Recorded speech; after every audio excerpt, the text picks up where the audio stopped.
પાંગરેલી નગરી વાંસદાની મૈત્રી વરિયાના સૌને જય જોહાર। પ્રકૃતિનું પૂજન, રક્ષણ અને સંવર્ધન કરતા પ્રકૃતિની સૌથી નજીકનો માનવી એટલે આદિવાસી। તેમના હકો, અધિકારોની જાગૃતિ અને સન્માન મળે એ હેતુથી 9મી ઓગસ્ટ 1982 ના રોજ યુનો દ્વારા પ્રથમ બેઠક જીનીવામાં મળી। ત્યાં તેનો વિરોધ થયો।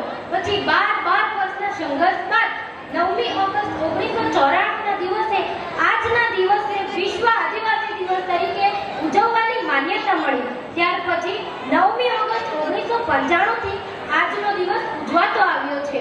પરંતુ વિશ્વ આદિવાસી દિવસ એ માત્ર ઉજવણીનો દિવસ નથી, એની પાછળ કેટલાક ઉદ્દેશ્યો રહેલા છે, જેમાં આદિવાસીઓના હકોનો અધિકાર, તેમનું રક્ષણ, તેમને સન્માન મળે એ હેતુથી આ દિવસ ઉજવાતો આવ્યો છે। તેના અનુસંધાને આજે હું મૈત્રી વરિયા આદિવાસીઓની સળગતી સમસ્યા વિશે વાત કરવા આવી છું। અનાદિકાળથી આ ભૂમિ પર વસતો આદિવાસી સમાજ મૂળ માલિક છે।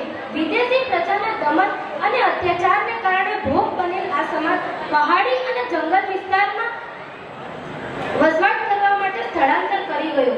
જ્યાં અનેક મુશ્કેલીઓનો સામનો કરી વસવાટ કર્યો, ત્યારે તેના જળ, જંગલ અને ખનિજ પર અધિકાર જમાવવા ગોરાઓએ તેમને છંછેડ્યા। ત્યારે એક સપૂત જે મામા તરીકે જાણીતા છે એવા ટંટ્યાભીલ, જે રોબિન હુડ પણ કહેવાયા, જેમણે અનેક વખત અંગ્રેજોને લૂંટીને ગરીબોને ભોજન ઇત્યાદિની સેવા કરી, અને બીજા એક સપૂત જેમણે જળ, જંગલ અને જમીનના રક્ષણ માટે પોતાના અનેક આંદોલનો કર્યા અને અધિકારો માટે અંગ્રેજોની સામે લડ્યા, એ બિરસા મુંડા ભગવાન તરીકે જાણીતા છે। આદિવાસી સમાજે ક્યારેય કોઈની ગુલામી સ્વીકારી નથી અને તે ક્યારેય કોઈનો ગુલામ બન્યો નથી, પરંતુ ક્યાંક ને ક્યાંક અનેક ઉપેક્ષાઓને કારણે તે સતત ચિંતામાં જઈ રહ્યો છે। બીજું વિશ્વયુદ્ધ સમાપ્ત થયું અને જુલાઈ 1945માં બ્રિટનમાં સરકાર બદલાઈ, ત્યારે બ્રિટિશ સરકારે કેબિનેટ મિશન ભારત મોકલી। ત્યારે સંવિધાન સભાની ચૂંટણી થઈ।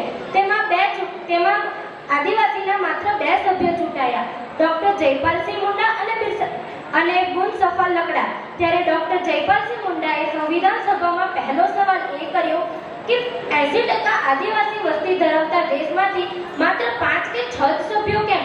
અને બીજો સવાલ એ કર્યો કે આપણા આ સભામાં મહિલા સભ્યો કેમ એક પણ નથી? આના ઉપરથી તેમના વિચારોની દૂરદર્શિતા અને જોઈ શકાય છે। જ્યારે તેમણે પોતાનું પ્રથમ સંબોધન કર્યું તે જરા ધ્યાનથી સાંભળજો। હું બધાને કહેવા માંગુ છું કે આ દેશમાં સૌથી વધારે અત્યાચારનો શિકાર થયો હોય તો એ અમારા લોકોનો છે, જેમની પાછલા 6000 વર્ષથી ઉપેક્ષા થઈ છે, જેમની સાથે અપમાનજનક વ્યવહાર થયો છે। અહીં જે સંકલ્પ બતાવવામાં આવે છે તે આદિવાસીઓને લોકતંત્ર નથી શીખવતા। તમે આદિવાસીઓને લોકતંત્ર શીખવી જ ન શકો, પરંતુ તેમની પાસેથી લોકતંત્ર શીખી શકો છો। આદિવાસીઓ આ પૃથ્વી પરના સૌથી વધુ લોકતાંત્રિક લોકો છે।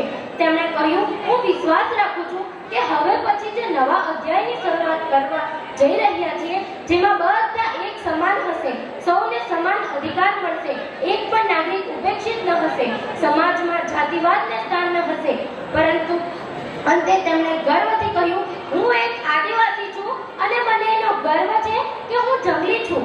મિત્રો, આ બધી પ્રસ્તાવનાઓ એટલા માટે બાંધવી જરૂરી હતી કારણ કે ત્યાર પછી પણ આપણા સમાજ પર સમસ્યાઓની વણઝાર સતત થઈ રહી છે। આપણી સમસ્યાનો અંત ન આવ્યો, જેનું કારણ અમલીકરણનો અભાવ, ક્યાંક અમલદારોની ભૂલ ને ક્યાંક જાગૃતતાનો અભાવ। આજે પણ આપણો સમાજ એટલો જાગૃત થયો નથી, જેના કારણે ગામડાના લોકો શહેરો તરફ વળ્યા। એક યા બીજા કારણોસર પોતાની જમીન વેચીને ઘૂસપેઠીઓને ઘુસાડવામાં જવાબદાર થતા ગયા અને પરિણામે પોતાની જમીનથી વિમુખ થતા ગયા અને અંતે તેમનો જળ, જંગલ અને જમીન સાથેનો નાતો તૂટ્યો।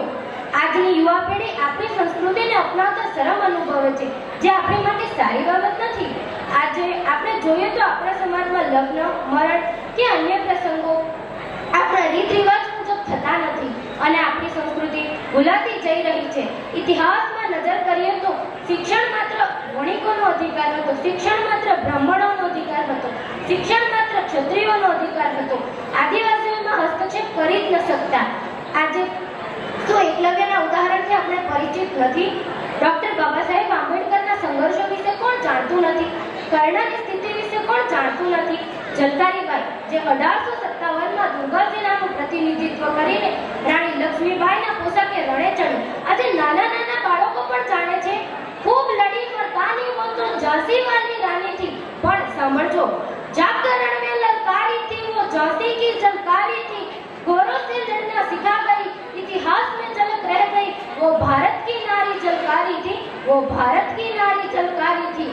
આ ગૌરવપૂર્ણ વાતથી પણ કદાચ આજની શિક્ષિત પેઢી અજાણ હશે. એ વાતનું મને દુઃખ છે. આજે આપણે જોઈએ તો દુર્ગમ અને પહાડી વિસ્તારના આદિવાસી બાળકોને અભ્યાસથી વંચિત રાખવામાં આવે છે.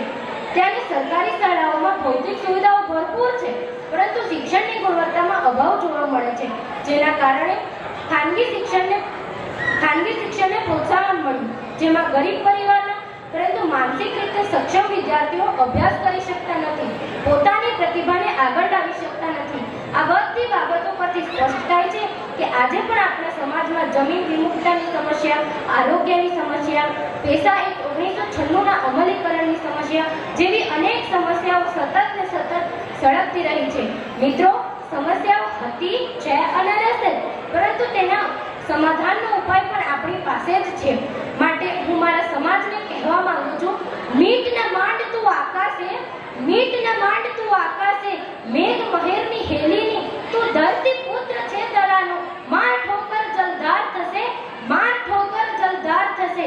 પ્રસરશે સુગંધ તારા કર્મની, પ્રસરશે સુગંધ તારા કર્મની, જન જનમાં તારા વિચારો હશે, જન જનમાં તારા વિચારો હશે.